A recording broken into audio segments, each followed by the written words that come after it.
Hello বন্ধুরা, তোমাদের সামনে একটি মুখরোচক খাবার নিয়ে চলে এসেছি আজ। এই দাদাভাই এবং দিদিভাই খেয়ে তো বলছে খুব সুন্দর হয়েছে, খুব প্রশংসা করেছে। নমস্কার বন্ধুরা, লিটনের হোম কুক চ্যানেলে সবাইকে স্বাগত। আশা করি তোমরা সবাই ভালো আছো। আজ তোমাদের সামনে নিয়ে এসেছি অনুষ্ঠান বাড়িতে কিভাবে ভেটকি মাছের ফিশ ফ্রাই বানানো হয়। তা ভিডিওটা প্রথম থেকে লাস্ট অবধি দেখবে, তোমরাও এরকমভাবে বাড়িতে ভেটকি মাছের ফিশ ফ্রাই বাড়িতে বানাতে পারবে। অনেকেই ভাবে অনুষ্ঠান বাড়িতে কিভাবে ভেটকি মাছের ফিশ ফ্রাই বানায়, তাহলে আমার ভিডিওটা অবশ্যই দেখবে কিন্তু প্রথম থেকে লাস্ট অবধি। আর ভিডিওটি ভালো লাগলে অবশ্যই চ্যানেলটি সাবস্ক্রাইব করবে, লাইক শেয়ার করতে ভুলবে না। তারপরে ভেটকি মাছগুলো দাদারা সব পিস পিস করে নিয়ে এসছে। তারপরে একটি গামলায় ঢেলে নিয়ে ভিনিগার দিয়ে জল দিয়ে ঢেলে দেওয়া হলো। তারপরে ভালো করে একটু হাত দিয়ে সব ভেটকি মাছগুলো একটু ছাড়িয়ে দিতে হবে। ছাড়িয়ে দেওয়ার পরে খুব সুন্দরভাবে, যেহেতু ভিনিগার দেওয়া হয়েছে তাই ভালোভাবে পরিষ্কার হয়ে যাবে। তারপরে ভালো করে রেখে দিতে হবে আধা ঘন্টার জন্য।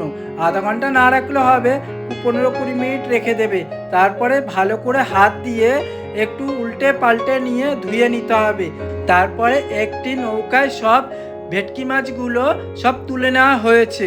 এখন দিয়ে দিতে হবে ডিম। এখন ভালো করে অবশ্যই ম্যারিনেট করে নিতে হবে। তাই কি কি উপকরণ লাগে তোমরা অবশ্যই দেখবে। প্রথমে দিয়ে দেওয়া হলো ডিম। এখানে 450 পিস মাছ ছিল, তাই এখানে দিয়ে দেওয়া হলো 30টা মতন ডিম।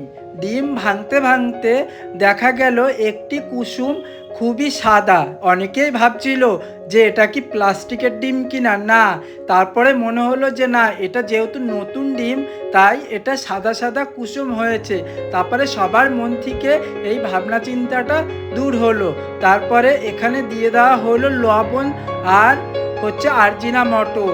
স্বাদ মতন লবণ দিতে হবে। তারপরে আরজিনা মটর দিয়ে দিয়ে দেওয়া হলো টমেটো সস আর চিলি সস দিয়ে, তারপরে এখন দিতে হবে গোলমরিচ গুঁড়ো। তোমরা যেরকম পরিমাণে ঝাল খাবে সেরকম পরিমাণ বুঝেই সব মশলাগুলো দেবে। যেমন ধরো গোলমরিচ আর লঙ্কা বাটা, এগুলো ঝাল, তাই পরিমাণ বুঝেই দেবে। তারপরে একটি গামলায় পেঁয়াজ বাটা, রসুন বাটা, আদা বাটা আর কাঁচা লঙ্কা বাটা, এগুলো একসাথে নিয়ে ঢেলে দেওয়া হলো। আর দিয়ে দেওয়া হলো অল্প পরিমাণে একটু সাদা তেল দিয়ে, এর উপর দিয়ে দিয়ে দেওয়া হলো ধনে পাতা, পাঁচলি পাতা আর পুদিনা পাতা। এইগুলো সব কেটে কুচিয়ে নেওয়া হয়েছিল ভালো করে ধুয়ে। তারপরে দিয়ে দেওয়া হলো, আর দিয়ে দেওয়া হলো কর্নফ্লাওয়ার আর অল্প পরিমাণে একটু অ্যারারুট দিয়ে এখন মাসিকে বলা হলো যে হাত দিয়ে একটু উল্টে পাল্টে ভালো করে মাখিয়ে নাও। বেশি জোরে ঘাটবে না, তাহলে কি হয়, মাছগুলো ভেঙে যেতে পারে। তাই এই মাসিমাকে বলেছি একটু আলগা হাতে মাছগুলো একটু উল্টে পাল্টে একটু মাখিয়ে নাও। আর বন্ধুরা, তোমরা যদি বাড়িতে বানাও অবশ্যই একটু আস্তে আস্তে করে মাখাবে, কারণ কি তোমরা তো বাড়িতে অল্প পরিমাণে বানাও, তাই তোমাদের কোনো সমস্যা হবে না। আমাদের যেহেতু অনেক মাছের আইটেম করতে হয়, তাই অনেক বানাতে হয়, তাই আমাদের একটু আস্তে আস্তে করে সব কিছু মাখাতে হয়। তাই মাসিকে বলেছি, মাসি আস্তে আস্তে করে আলগা হাতে মাখিয়ে নিচ্ছে। আর বন্ধুরা, আমি যে কোনো অনুষ্ঠান বাড়িতে রান্না করি, আমার রান্না যদি তোমাদের ভালো লেগে থাকে তাহলে অবশ্যই আমাকে বুক করতে পারো। আমি যে কোনো অনুষ্ঠান বাড়িতেই রান্না করি, আর আমার ফোন নাম্বার আমার চ্যানেলে দেওয়া আছে। তোমরা চাইলে আমাকে হোয়াটসঅ্যাপে মেসেজও করতে পারো বা ফোনও করতে পারো। তারপরে দিয়ে দেওয়া হলো অল্প পরিমাণে একটু অ্যারারুট দিয়ে, তারপরে মাখিয়ে নেওয়া হচ্ছে। আর একটু মাখিয়ে নিয়ে রেখে দিতে হবে আধা ঘন্টার জন্য। রেখে দেওয়ার পরে তারপরে বিস্কুটের গুঁড়ো দিয়ে এগুলো সব মাখিয়ে সুন্দর করে কোট করে নিতে হবে, সুন্দর করে শেপ করে নিতে হবে।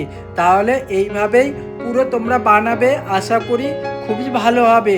আর বাড়িতে সন্ধ্যাবেলা একবার এরকম মুখরোচক খাবার তোমরা বাড়িতে বানিয়ে খেয়ে দেখো, আশা করি খুবই ভালো লাগবে।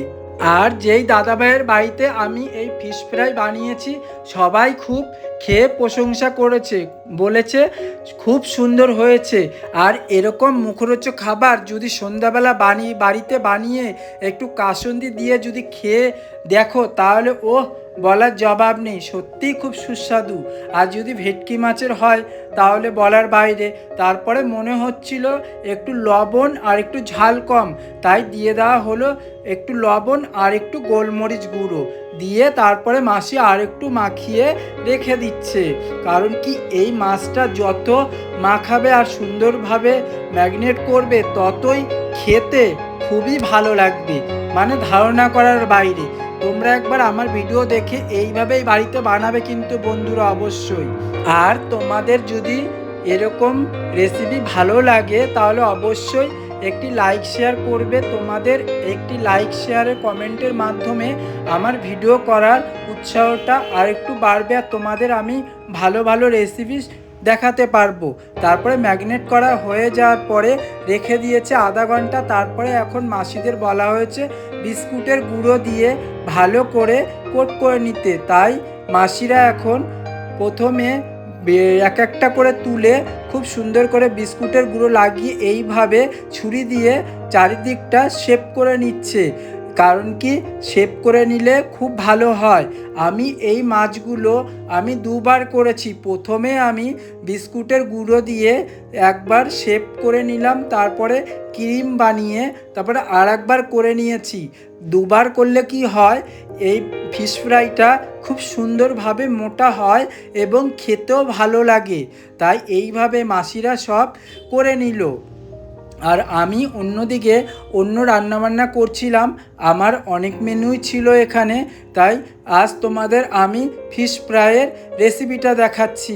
অনেকেই আমাকে কমেন্ট করে বলেছে ফিশ ফ্রাইয়ের রেসিপি দেখাতে, তাই তোমাদের সামনে আজ তুলে ধরলাম ফিশ ফ্রাইয়ের রেসিপি। এই দেখুন, এইভাবে মাসিরা সব ফিশ ফ্রাইগুলো বিস্কুটের গুঁড়ো দিয়ে ভালো করে চেপে চেপে সব সুন্দর করে শেপ করে নিচ্ছে, আর এদিক দিয়ে সব লং ট্রেতে রেখে দিচ্ছে, কারণ এগুলো দুবার করে করব। তারপরে একটি গামলায় ক্রিম করে নেওয়ার পরে এই দেখুন আবার এই বিস্কুটের গুঁড়ো দিয়ে ভালো করে শেপ করে নিচ্ছে। দুবার করে শেপ করে নিলে খুবই ভালো হয়। এইভাবে মাসিরা সব ফিশ ফ্রাইগুলো সুন্দর করে নিয়েছে। দেখো বন্ধুরা কত সুন্দর হয়েছে, খুবই বড় বড় হয়েছে। এখন দাদাদের বাড়িতে গেস্টরা সব চলে এসেছে, এখন তারা খেতে বসেছে। তাই এখন ফিশ ফ্রাইগুলো গরম তেলে ফিশ ফ্রাইগুলো ভেজে দিয়ে দেওয়া হচ্ছে। যেহেতু এখন সার্ভ করবে তাই এখন গরম গরম ভেজে দেওয়া হচ্ছে। অবশ্যই ফিশ ফ্রাই ভাজতে গেলে তেলটা ভালো করে একটু গরম করে নিতে হবে, কারণ হালকা গরমে কখনোই ছাড়বে না, তাহলে খেতে ভালো লাগে না, কারণ তেলটা ধরে নেয়। ভালো করে তেলটা হিট দিয়ে তারপরে ফিশ ফ্রাইগুলো ছাড়বে।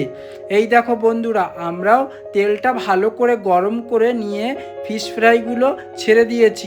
এইভাবে সব ফিশ ফ্রাইগুলো আমরা ভেজে নিয়েছি। দেখো বন্ধুরা কত সুন্দর হয়েছে। আর আমরা এরকমভাবেই ভেজেছি, বেশি লালও ভাজবে না, বেশি সাদাও ভাজবে না, মিডিয়ামভাবে ভাজবে, তাহলে খুব ভালো হয়। যেই দাদাভাই দিদিভাই ভিডিওটা দেখছেন আপনাকে অসংখ্য ধন্যবাদ। সুস্থ থাকবেন, ভালো থাকবেন সপরিবারে। ধন্যবাদ।